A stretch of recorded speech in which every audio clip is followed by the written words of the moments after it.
Iran ने अमेरिकी ठिकानों पर इतने बम मारे, इतनी मिसाइलें गिराई कि इस वक्त अमेरिका को यह समझ नहीं आ रहा है कि करें तो क्या करें। अमेरिका ने आरोप यह लगाया कि ईरान ने मध्य पूर्व में तैनात अमेरिकी सैन्य ठिकानों पर कई बैलिस्टिक मिसाइल्स दागी हैं। अमेरिका का कहना यह है कि यह अचानक किया गया हमला था, लेकिन उसके एयर डिफेंस सिस्टम ने सभी मिसाइलों को रास्ते में ही मार गिराया। ईरान ने चेतावनी दी है कि वो स्ट्रेट ऑफ होर्मुज पर अपना नियंत्रण बनाए रखने के लिए जरूरत पड़ने पर किसी भी कदम से पीछे नहीं हटेगा। इसमें दोबारा युद्ध शुरू करने का विकल्प भी शामिल हो सकता है। नमस्कार, मैं हूं आशीष त्रिपाठी आपके साथ।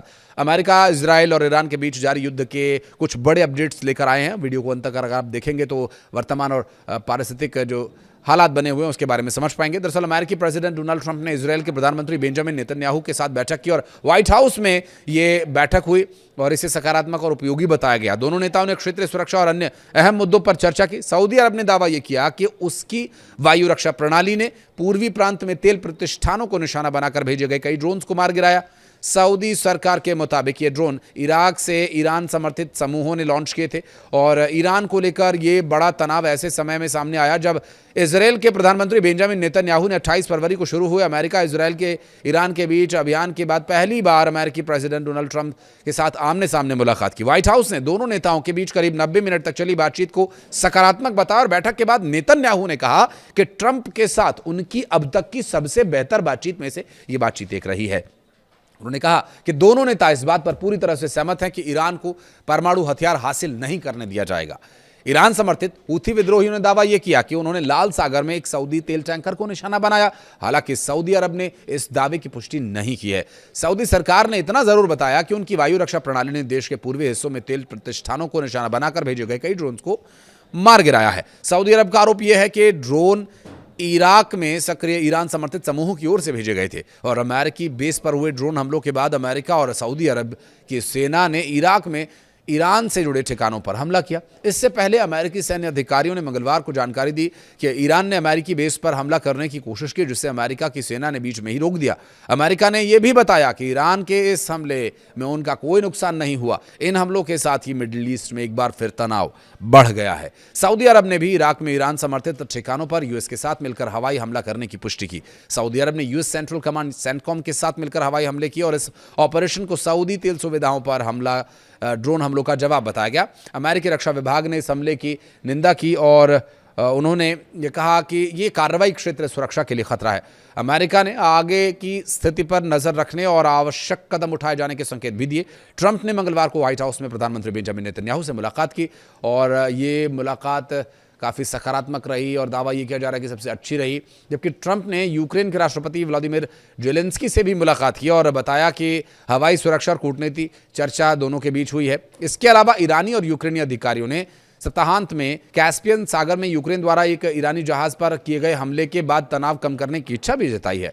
अमेरिका और ईरान के बीच तनाव बढ़ने से स्ट्रेट ऑफ होर्मुज बंद होने का खतरा बढ़ गया है। ऐसे में तेल और गैस की लगातार दुनिया भर में अर्थव्यवस्था पर आपूर्ति की वजह से असर पड़ सकता है। विशेषज्ञों ने चेतावनी दी है कि लंबे समय तक अस्थिरता से ट्रांसपोर्टेशन का खर्च बढ़ सकता है, फ्यूल की कीमतें बढ़ सकती हैं और बड़ी अर्थव्यवस्थाओं पर महंगाई का एक अतिरिक्त दबाव पड़ सकता है। पश्चिमी एशिया के कई देशों ने अमेरिका और ईरान के बीच टकराव को बड़े क्षेत्रीय संघर्षों में बदलने से रोकने के लिए कूटनीतिक कोशिशें जारी रखने की बात भी कही है और ओमान ने एक प्रयास किया भी है। ओमान ने यहाँ ईरान को एक सुझाव देने की ठानी है। वो सुझाव क्या है जिसकी वजह से स्ट्रेट ऑफ हॉर्मुज पर किसी भी तरह की परेशानी खत्म हो जाएगी, उसके बारे में आगे आपको बताएंगे। लेकिन अधिकारियों ने आगे स्थिरता से बचने के लिए बार बार संयम और बातचीत को महत्व दिया है और इस पर बातचीत के लिए जोर भी दिया। अमेरिका ईरान के बीच 60 दिनों तक के सीज फायर का ऐलान हुआ था, लेकिन यह समझौता 1 महीने भी नहीं चल सका।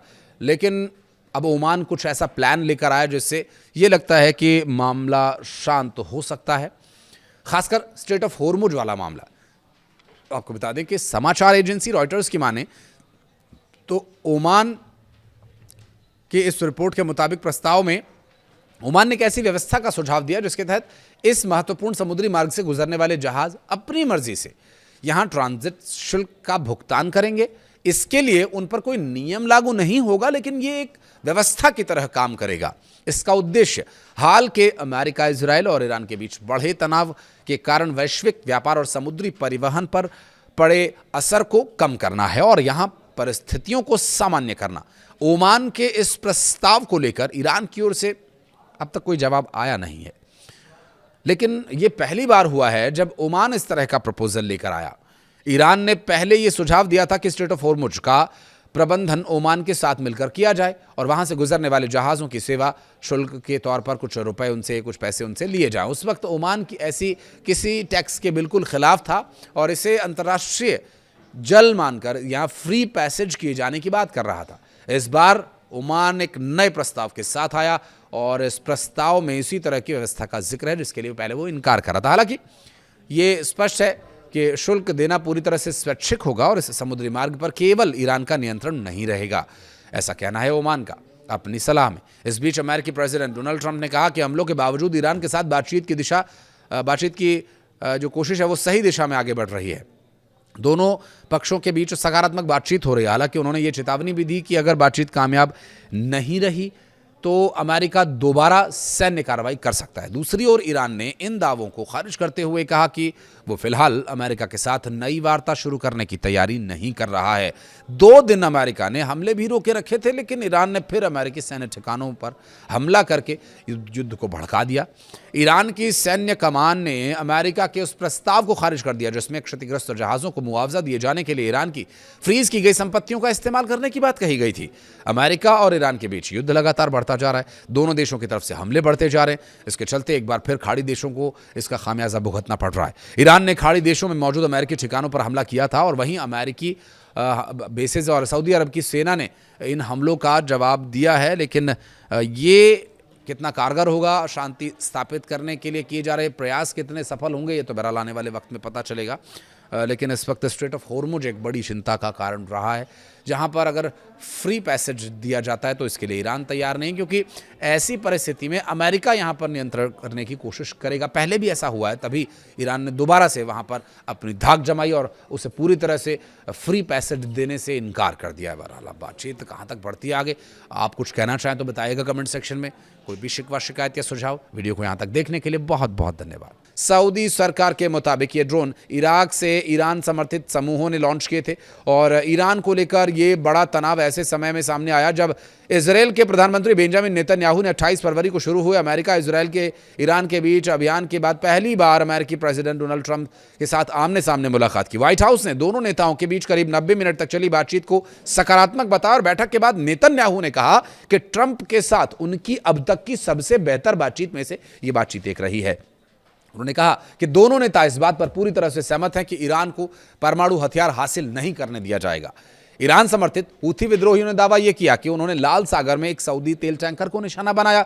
हालांकि सऊदी अरब ने इस दावे की पुष्टि नहीं की है। सऊदी सरकार ने इतना जरूर बताया कि उनकी वायु रक्षा प्रणाली ने देश के पूर्वी हिस्सों में तेल प्रतिष्ठानों को निशाना बनाकर भेजे गए कई ड्रोन को मार गिराया है। सऊदी अरब का आरोप यह है कि ड्रोन इराक में सक्रिय ईरान समर्थित समूहों की ओर से भेजे गए थे और अमेरिकी बेस पर हुए ड्रोन हमलों के बाद अमेरिका और सऊदी अरब की सेना ने इराक में ईरान से जुड़े ठिकानों पर हमला किया। इससे पहले अमेरिकी सैन्य अधिकारियों ने मंगलवार को जानकारी दी कि ईरान ने अमेरिकी बेस पर हमला करने की कोशिश की, जिससे अमेरिका की सेना ने बीच में ही रोक दिया।